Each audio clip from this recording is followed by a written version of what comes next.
Hello everybody, welcome back. So now that we have an understanding of what we're going to be achieving in this module, I think it's time for us to actually get started with coding our application. So to begin the process, the first thing that we're going to be doing is that we're going to be going to our main.dart file, and I'm going to be removing almost everything that's inside of here. So I'm going to go, and I'm going to remove everything inside of here. And then for my run app function, I'll remove that inside of here, and I'll stop the actual running of the application and do command save. And now we are in error inside of our main.dart file, and that's just because our run app accepts a widget that it can run once the application actually loads up. So now that we have this done, the next thing that I'm going to do is that I am going to create a file that is going to encompass all of our splash page. So inside of my lib folder, I'm going to create a new folder, and I'm going to call this pages. And inside of this folder, I'm going to create a new file, and I'll call this splash_page.dart.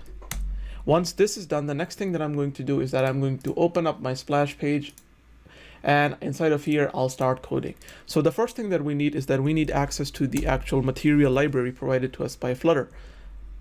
And this is because it's going to allow us to access the certain classes that we required to create our splash page. So we are going to create a class called splash page, which is going to extend a stateless widget, or a stateful widget in this case, not a stateless. And then inside of here, the first thing that we're going to do is that we are going to create a callback, which is going to be called once our splash page initialization is done. So I'll call this a final, and I'll call this void callback, and this is going to be called on initialization complete. And after this, the next thing I'm going to do is that I'm going to create a constructor for a splash page. So for the constructor, I'm going to have a const splash page, and inside of here, what I'll do is I'll pass two things. And these are going to be named arguments, and to signify to Flutter that these are going to be named arguments, we are going to use the curly brackets. And inside of curly brackets, whatever we place there, they are going to be named arguments.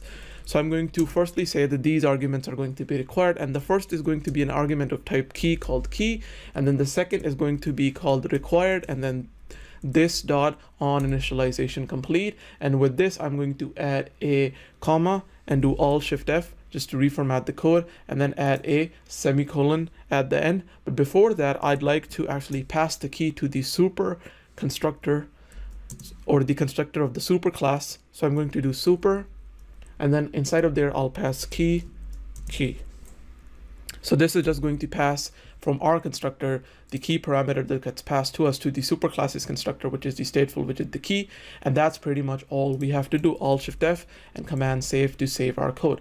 Now you're going to notice that we're getting an error for our splash page, and that's because we're missing an implementation of the create state function, and that's required by the stateful widget. So now what we can do, the next logical step, is that we can implement the create state function. And the create state function requires us to return a stateful widget, a state of a stateful widget. So to do that, what I'll do is that I'll add a return statement, and then I'm going to create a corresponding state class for our splash page. So I'll call this underscore splash page state, and just underscore in front of any name in Flutter, whether that be a variable, a method, or a class. In this case, just signifies that this is a private class, so not accessible outside the scope of this file. And then what I'm going to do is that I'm going to say that this class is going to extend state splash page. And then I'm going to open up the class definition. Inside of the class definition, the first thing I'm going to do is that I'm going to define the init state function. And for now, I'll just override it. And then after that, I am going to remove this comment, and I'm going to go down, and I'm going to create the build method, for which we're getting an error right now that we need to implement a concrete implementation of build, because that's required. So I'm going to add the build method as well. Inside of our build method, we're going to return the UI, which is going to be used to render our page. So what do we require inside of our splash page state? Well, if you go back to the application that was created, so I'm going to close it and go back, you're going to see that we just have a normal background if it opens up, and then we just have an image. So to do that, what I'm going to do is that I'm going to return a material app, and then this material app is going to have a title, and that'll be just a string called Chatify. Following that, I'll also have a theme. So this will be the color data associated with our app. So that's going to be theme data. And then inside of here, I'll do background color. And then the background color is going to be color.from RGBO, so red, green, blue, and opacity, and that's going to be 36. And then I press tab to move forwards, 35, tab again. For blue, it's 49, and then tab again for opacity, it's 1.0. And then after that, I'm going to add a comma, and I'm going to add scaffold background color. And then I'm going to do color.from RGBO, and it's going to be the same 36, 35, 49, and 1.0. And then with this, I'm going to do Alt-Shift-F, but for some reason I'm getting an error. And that's because I haven't done the create state method yet. So now I'm just going to, for our create state method, return the splash page state. So our splash page is the widget that we're going to be showing for our splash page, and the state or the data encompassing the splash page is going to be contained within our splash page state class. That's how state management kind of works outside of the box for Flutter before we implement any kind of external libraries. So now that we have the background color defined, the last thing that I'm going to do is that I'm going to define the widget, which is going to hold our image. But before that, what I'd like to do is that I'd like to fix all of the errors that we have currently in our application. So to do that, we can head back over to our main.dart file, and we are going to import our page. So I'm going to add another comment here called packages, and inside of here, or pages, not packages, sorry.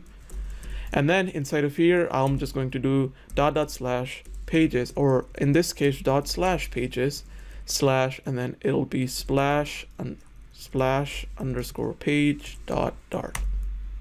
And then inside of our run app, I am going to spin up an instance of our splash page. So I'm going to pass splash page to it, and then it requires that we provided a key. So the key is going to be a unique key. And then on initialization function, what we can do is for now just leave it as an empty function. So I'll just add this and then just curly brackets after that, and that's pretty much all we need to do. And do command save. So now that this is done, what I'm going to do is that I am going to click run and start debugging, and I'm going to wait for the application to actually launch on the simulator. And then from there, we can move to actually testing things out and adding more things. In the meantime, while the application is building, I'm going to go to the test folder. And since we're not having any tests in this course, I'm going to go to the widget test file, and I'll just delete it from the project. And that removes the last error that we have inside of our project for now. So now I'm going to pause the video, and I'll be back once the application is done building and is running on the simulator. Hello everybody, welcome back. Now our application is actually on the simulator. It built successfully, and we can continue coding our splash page. So for now we're getting an error, but as we continue going along and following this tutorial, hopefully this error will go away. So now that we have the theme data defined for our material application side of our splash page, the next thing that I'd like to do is that I'd like to add the image that is going to be inside of our page. So to do that, I'll define the home attribute for our material app, and I'm going to say that it's going to be a scaffold. And then inside of scaffold, the thing that I'm going to define is going to be the body. The body is going to have a center widget in it, and this center widget is going to center whatever widget that we put inside of it in the center of the screen. And then with this, what I'll do is that I'll define the child widget, and then the child widget is going to have a container widget placed inside of it. So this container widget is the thing that is going to encompass our image. So our container is going to have a height, which is going to be 200. Our container is going to have a width, which is going to be 200. And then with this, the final thing is going to be the decoration attribute for our container, which is going to be of type box decoration. With this, I'll do Alt-Shift-F just to reformat the code, and then I'll go back to where we have defined our box decoration.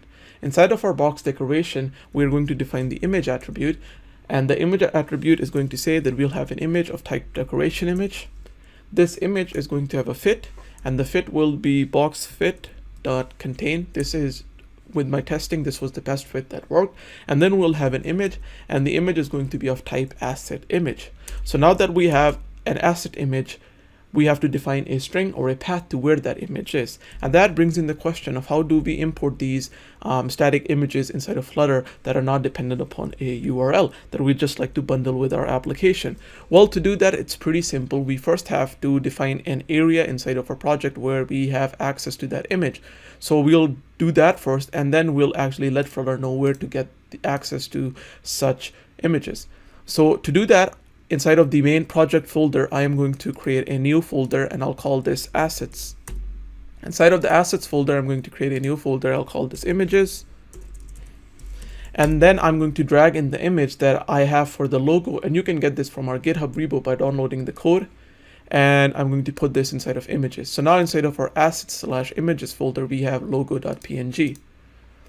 So now that we have this, the next thing that we have to do is that we have to let Flutter know that there are some external assets that we'd like it to load. To do that, we are going to go to our pubspec.yaml file, and inside of our pubspec.yaml file, we're going to go to the section where it's commented out and it says assets. And here what we're going to do is that we're going to uncomment the assets section as well as the first line here, and I'm going to remove the second one. And then I'm going to do a tab indent in here. And then I'm going to, for the assets, let Flutter know that import everything inside asset images, and then do / and do command save. So this will let Flutter know that import everything into the project that's under the folders assets/images, or under the directory assets/images. Once we have this, I'm going to go back to our splash page, and now I'm going to define the relative path according to our actual Flutter project of the image. And that is going to be assets/images, and then the name for our image, which is going to be logo.png. And with this, I am going to do command save and reload our application. And as you can see, now our splash page is actually showing up. So with this, what I'm going to do is that I'm going to end this video here, and then in the next video, we'll continue building our splash page and kind of understand the concept of how we're going to transition from our splash page to our main page. So thank you for watching. I'll catch you guys in the next video.